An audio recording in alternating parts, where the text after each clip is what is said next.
Bonjour les amis, je suis heureuse de vous retrouver. Je continue un peu mon circuit sur les émotions et on va parler de la peur. Alors si votre enfant refuse de dormir seul, qu'il invente des monstres, qu'il évite certaines situations, sachez que sa peur est vraiment réelle, même si à nous ou à vous elle vous semble irrationnelle. Vers l'âge de 8-9 ans, l'imagination de l'enfant elle est ultra riche et sa pensée encore magique.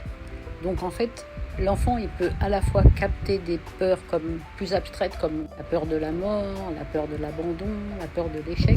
Et ces peurs abstraites, il va les transformer en peurs concrètes, plus faciles à nommer pour lui en fait. Et nous, en tant qu'adultes, ce qu'on peut poser comme geste et comme mot sur cette émotion-là, justement pour pas qu'elle devienne un sentiment, il faut valider avant tout. Valider sans minimiser. Ça peut donner « je comprends que ça te fasse peur » et éviter « oh, il n'y a rien à craindre, t'es un grand maintenant ». Ça invalide vraiment, en disant ces phrases-là, ça invalide vraiment le ressenti de l'enfant pour lui. Parce que pour lui, c'est réel. La deuxième chose, c'est toujours comme d'habitude se mettre à son niveau physique et à son niveau émotionnel. Accroupissez-vous. Non, ne le regardez pas, au contraire, regardez dans la même direction. Parce que le face-à-face, parfois, ça peut être intrusif pour un enfant anxieux en fait. La troisième chose, c'est d'essayer d'explorer ensemble en fait, calmement, pas à pas, à la lumière proposée par exemple, tiens, viens, on va regarder ensemble ce qu'il y a derrière ce mur ou ce qui se cache sous le lit.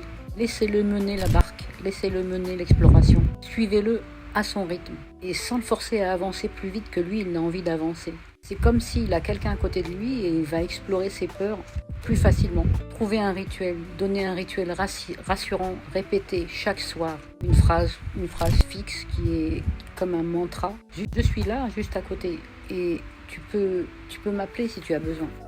La répétition, c'est comme un rituel en fait, un rituel qui va préparer la nuit et qui va préparer la nuit après nuit, et c'est ce qui construit la sécurité. Sincèrement, évitez de dramatiser ou de vous moquer, même gentiment en fait, parce que les oh ne sois pas un bébé, ni de surréaction, de nous surréagir ou de se surinquiéter, ça va pas aider l'enfant, parce que l'enfant capte notre niveau d'anxiété en premier en fait, donc il nous modélise.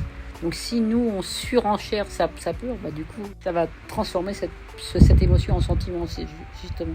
Donc, si on retourne la vapeur, valorisez chaque petit pas de courage. Voilà, tu as réussi à rester dans ta chambre plus longtemps ce soir. Et je suis fière de toi, en fait.